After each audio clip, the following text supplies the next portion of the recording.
Oke, recording. Bismillahirrahmanirrahim. Assalamualaikum warahmatullahi wabarakatuh. Perkenalkan, nama saya adalah Rizky Aditya Surya Pratama, yang biasa disingkat SP, SSIMT.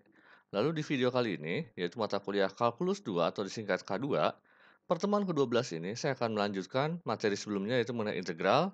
Kalau di pertemuan sebelumnya atau video sebelumnya saya membahas tentang integral lipat 2 atau double integral.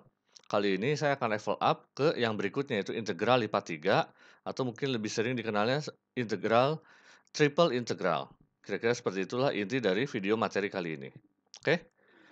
Sebelum saya menjelaskan materinya, seperti biasa saya akan memberikan satu video pendek.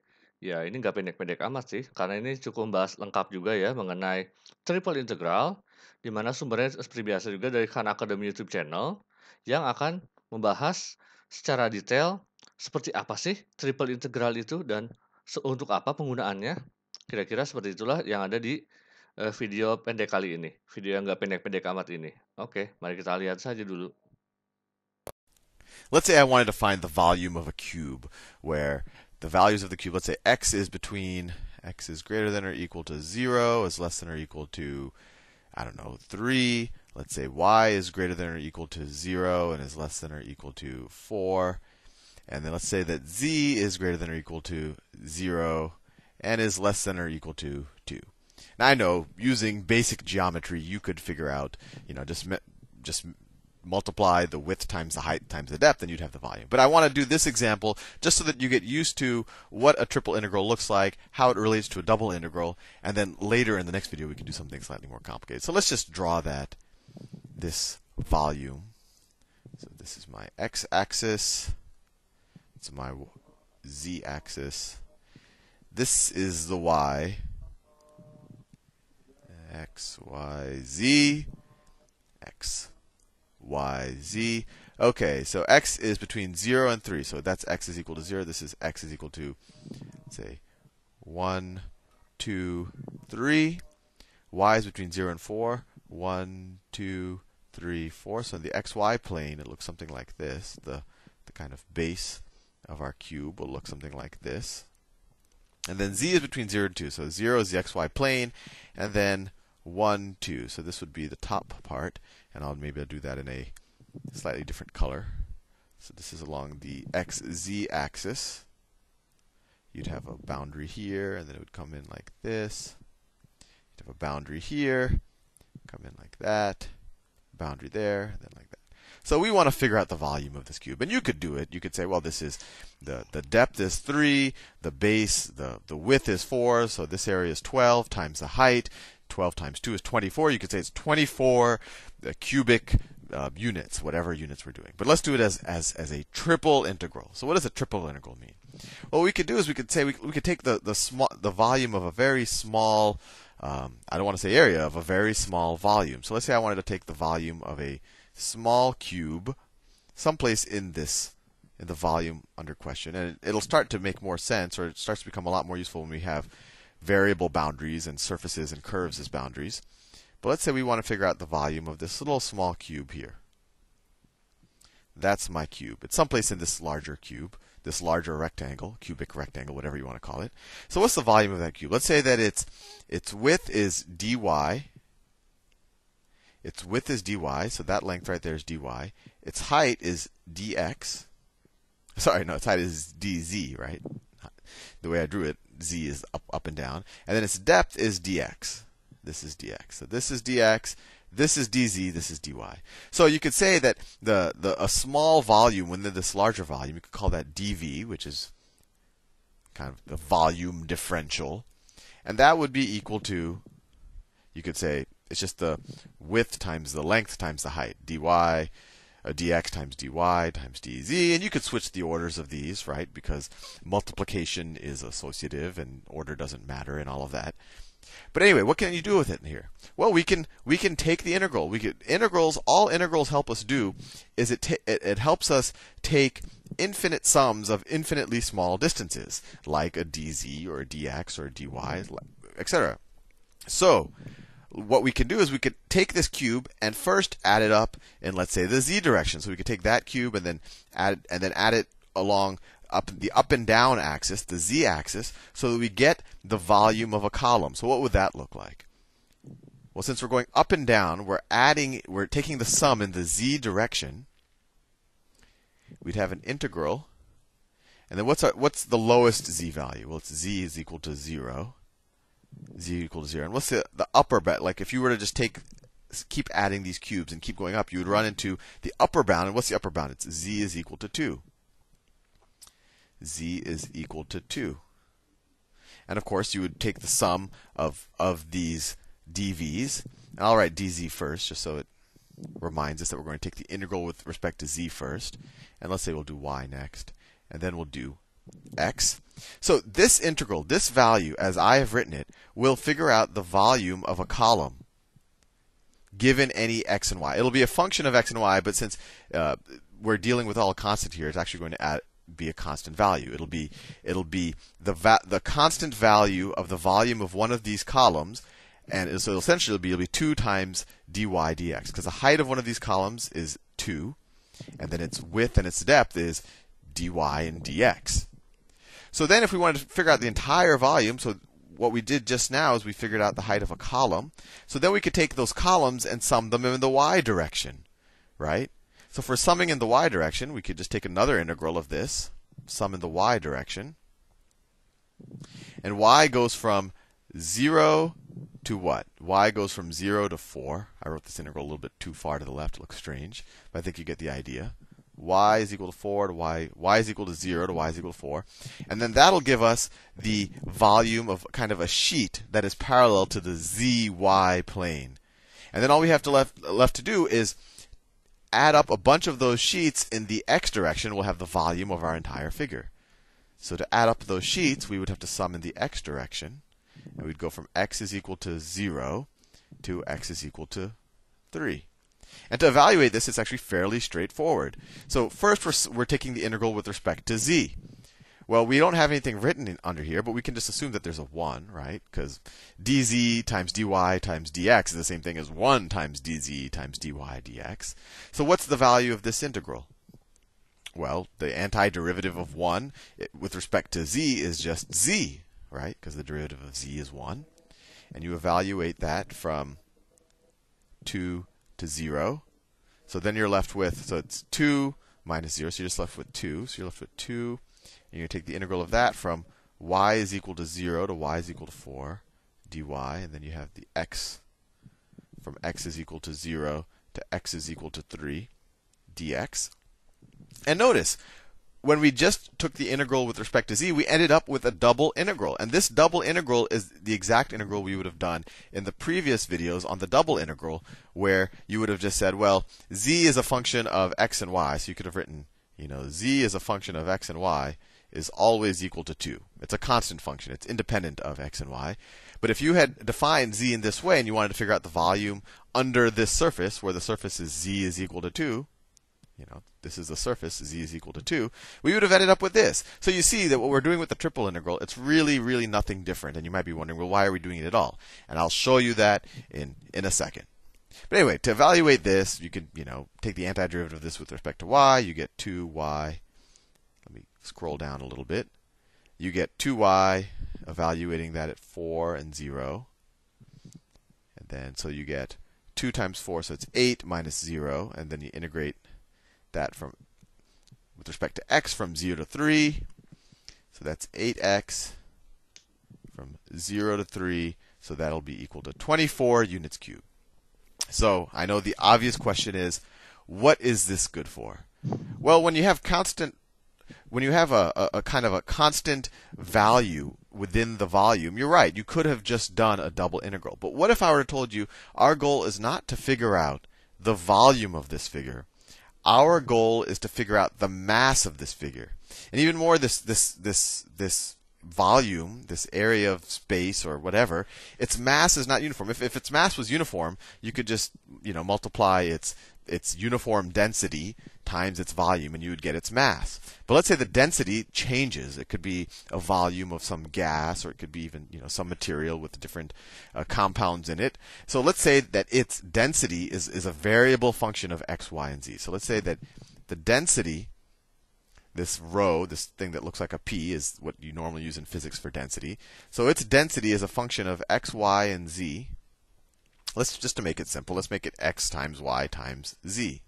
So if we wanted to figure out the mass of any small volume, it would be that volume times the density, right? Because density, the units of density are like, kilograms per meter cubed. So if you multiply it times meter cubed, you get kilograms. So we could say that the mass, I'll make up notation, d mass. This isn't a function. Well, I don't want to write parentheses because it makes it look like a function. So a differential of mass, or a very small mass, is going to equal the density at that point, which would be x, y, z, times the volume of that small mass. And that volume of that small mass we could write as dv. And we know that dv is the same thing as the width times the height times the depth. dv doesn't always have to be dx times dy times dz. If we're doing other coordinates, if we're doing polar coordinates, it could be something slightly different, and we'll do that eventually. But if we wanted to figure out the mass, since we're using rectangular coordinates, it would be the density function at that point times our differential of volume. So times dx, dy, dz. And of course, we can change the order here. So when you want to figure out the volume, when you want to figure out the mass, which I will do in the next video, we essentially will have to integrate this function as opposed to just 1 over z, y, and x. And I'm going to do that in the next video, and you'll see that it's really just a lot of basic taking antiderivatives and avoiding careless mistakes. I will see you in the next video. Oke, cukup jelas ya. Jadi itu intinya kira-kira mengenai triple integral ini. Nggak jauh beda dengan double integral yang sudah ada di video sebelumnya. Tapi kalau double integral itu untuk volume, ini triple integral bukan hanya untuk volume, tapi bisa untuk massa atau bisa dibilang densitas dari area dalam volume ini. Gitu. Itu kira-kira penggunaan triple integral ini dalam mengukur volume dan juga massa di dalamnya. Oke? Barulah saya masuk ke materi awalnya. Saya mulai dari yang paling simpel, definisinya dulu. Jadi apa itu integral lipat 3? Integral lipat 3 ya sesuai dengan namanya itu adalah integral biasa atau integral tunggal, single integral yang setelah diintegralkan kemudian hasilnya diintegralkan lagi dan hasilnya dari yang kedua tersebut diintegralkan lagi 3 kali lipat. Jadi makanya lipat 3 kali integral gitu. Nah, itu adalah definisinya. Lalu notasinya untuk integral lipat 3 yang tak tentu biasanya seperti ini. Ada lambang 3 lambang integral, f, x, y, z, karena ada 3 yang diintegralkan, lalu diintegralkan terhadap x, dx, dy, dan dz. Ini kira-kira notasi simpelnya, di mana ada 3 batas yang untuk mengintegralkan ini. Biasanya batas x, batas y, dan batas z.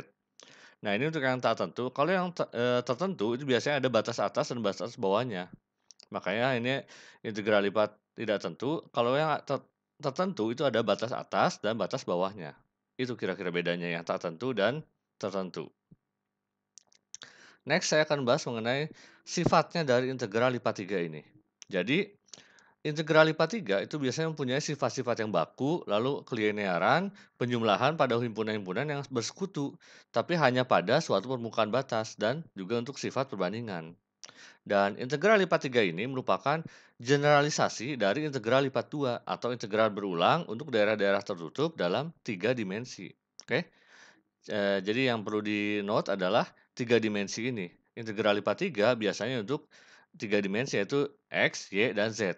Itu kira-kira. Nah, contohnya fungsi f, x, y, z ini ya, yang didefinisikan dalam suatu bidang 3 dimensi, R yang tertutup, kemudian daerah tersebut kita bagi dengan n bagian, dengan volumenya delta VR 1, 2, 3, sampai n. Dengan misalnya ABC adalah titik dalam tiap subdaerah, maka kita bisa memperoleh seperti ini. Limit n mendekati tak hingga itu adalah sigma n di mana k sama dengan 1, fungsi ABC dikalikan delta VR. Oke, saya lanjut karena ini kurang ya.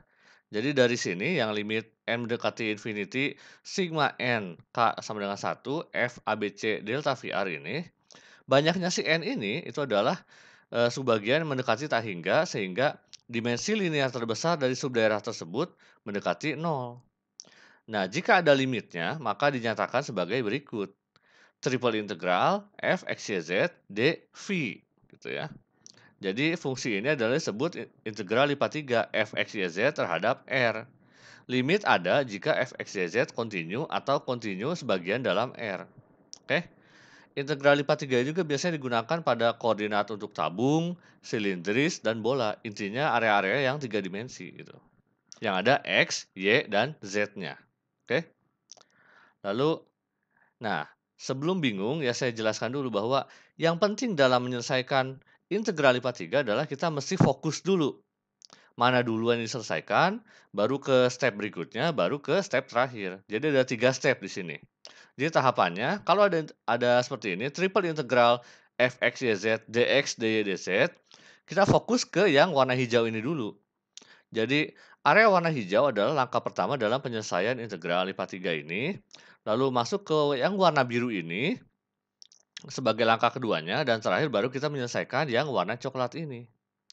Jadi dalam hal ini, fungsi f x y z ini diintegralkan terhadap x dengan menganggap variabel lainnya konstan, dy dz-nya konstan. Hasilnya kemudian diintegralkan terhadap y dengan menganggap variabel lainnya juga konstan. Nah, hasil dari langkah kedua ini, yang biru ini, kemudian diintegralkan terhadap z dan sama menganggap variabel lainnya konstan.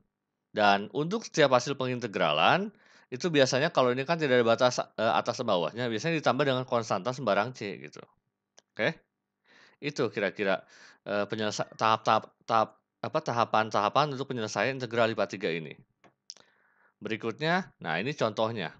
Jadi misalnya ada triple integral dx, dz, dy, ini polos aja dulu ya, nggak pakai fungsi. Jadi untuk perhitungannya, kita bisa seperti ini. Jadi dx, dz, dy, kita fokus ke integral dx ini dulu. Hasilnya adalah x kan, plus konstanta 1 dikalikan dz, dy, masih ada 2 integral. Jadi hasilnya adalah double integral x plus c1 dz, dy.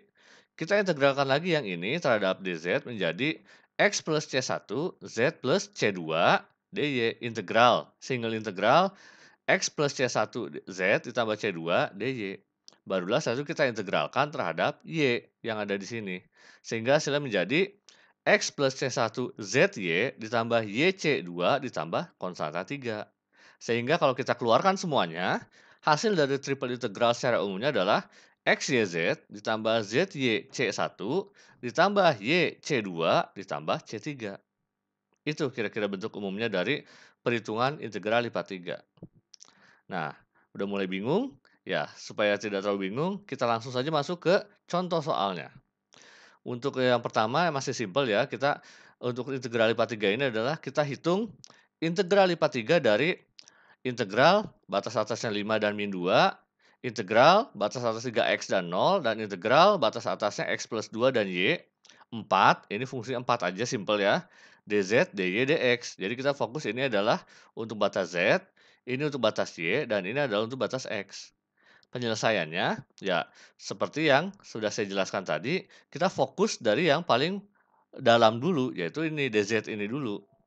Jadi dalam kurung, kita ini integral 5 min 2, integral 3x 0, dalam kurung, integral x plus 2y 4 dz, dy dx. Ini dianggap konstan, kita integralkan dulu. 4 dz menjadi 4z kan. Dalam batas atasnya x plus 2, batas bawah y. Ini berikutnya kita integralkan terhadap integral 3x 0 dy gitu kan. Kita masukkan nilainya ke sini dan ke sini, lalu kita integralkan terhadap dy. Hasilnya adalah 4x min 4y plus 8 yang diintegralkan terhadap dy berikutnya.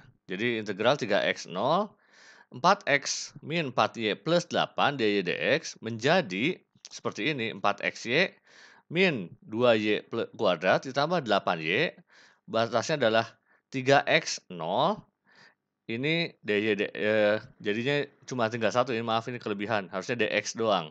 Sehingga kita bisa setelah dimasukkan 3x-nya ke sini, kita bisa terakhirnya adalah integral terhadap dx, yaitu integral 5 min 2 minus 6x kuadrat plus 24x dx. Jadi yang awalnya seperti ini, kita masukkan semuanya, jadi step by step. Mulai dari dz dulu diintegralkan, lalu dy-nya diintegralkan, baru ke dx-nya diintegralkan. Baru dari sini kita integralkan, ini saya step by step-nya nggak secara detail ya, karena itu sangat panjang sekali jadinya. Jadi silakan dicoba, tapi intinya hasilnya adalah seperti ini gitu. Lalu terakhirnya ini tinggal diintegralkan terhadap x. Jadi ini bisa jadi minus 1/3 kali 6 minus 2x pangkat 3 ditambah 24x diintegralkan jadi 1/2 dikali 24, 12x kuadrat. Oke, dimasukkan nilainya. Kalau dimasukkan nilai terhadap 5 dan min 2 adalah kalau nggak salah ini 50 dan dikurangi 64 sehingga hasilnya adalah minus 14. Oke, dicoba ya secara detailnya dan step by step-nya. Ini saya langsung ke hasilnya supaya tidak terlalu panjang gitu. Tapi intinya integral lipat 3 dari ini adalah minus 14. Oke. Berikutnya mungkin agak rumit sedikit adalah kalau dihitung, kita menghitung volume dari suatu bidang. Contohnya ini, kita hitung integral lipat 3 untuk f(x), y(z), 2(x), y(z) dalam daerah pejal S, ya, yang dibatasi oleh tabung parabol Z ini yang Z sama dengan 2 minus setengah X kuadrat dan bidang Y sama dengan 0 ini dan bidang Y sama dengan X. Sehingga kalau kita potong, kita dapatkan yang warna abu-abu ini, seperti ini. Jadi batasannya kita dapat, kita hitung integral lipat 3-nya atau kita bisa hitung volumenya berapa sih untuk area yang warna abu-abu ini. Jadi kita sudah dapat persamaannya untuk f(x), y(z)-nya adalah 2x, y(z). Kita udah dapat juga batas-batasnya, yang z-nya 0 sampai 2, yang y-nya 0 sampai x ya di sini. Lalu yang x-nya 0 sampai 2 juga kita masukkan. Triple integral 2x, y(z) dv. Oke. Di mana dv-nya ini kita masukkan ke ini dz, dy, dx. Jadi kita masukkan ke batas-batas yang di sini. Jadi kita masukkan batasnya untuk yang pertama adalah dx integral 2 dan 0 yaitu ini 2 dan 0 ini x ya. Lalu yang y-nya adalah integral x dan 0 ini. Lalu yang terakhir integral 2 minus setengah x kuadrat dan 0 adalah ini, permukaan yang z ini. 2x, y(z) persamaan utamanya dan dz, dy, dx. Sama seperti tadi, kita fokus ke yang dz ini dulu. 2x, y(z) diintegralkan terhadap dz menjadi x, y(z) kuadrat. Ini di mana batas atasnya 2 minus x kuadrat per 2 dan 0. Kita masukkan lagi nilai ini dan kita integralkan terhadap dy. Kita masukkan dulu ya menjadi 4xy integral 20 integral x0 4xy minus 2x pangkat 3y plus seperempat x pangkat 5 dy dx. Ini baru kita integralkan terhadap si x-nya, si dy-nya ini. Sehingga hasilnya menjadi integral 20 2x pangkat 3 minus x pangkat 5 plus seperdelapan x pangkat 7 dx. Kita sudah dapat yang paling simpelnya, baru kita integralkan terakhir terhadap dx. Di mana ini tidak saya lanjutkan, silahkan dicoba ya untuk ke bawahnya. Kalau benar hasilnya adalah ini jadi setengah x pangkat 4, ini 1/6 x pangkat 6, dan ini 1/64 x pangkat 8. Kalau dihitung, dimasukkan hasilnya di batas atasnya adalah 2 dan 0, itu adalah ini hasilnya 4/3, kalau nggak salah hasilnya 36/3 dikurangi 32/3, sehingga dapatnya 4/3. Oke, itu kira-kira sekilas mengenai integral lipat 3 beserta contoh soalnya yang bisa Anda sekalian coba secara detailnya gitu. Kalau ini saya jelaskan hanya secara skip-skip saja langsung ke hasilnya, supaya nggak terlalu panjang juga kan ke bawahnya. Oke, itu kira-kira mengenai integral lipat 3 yang bisa saya jelaskan.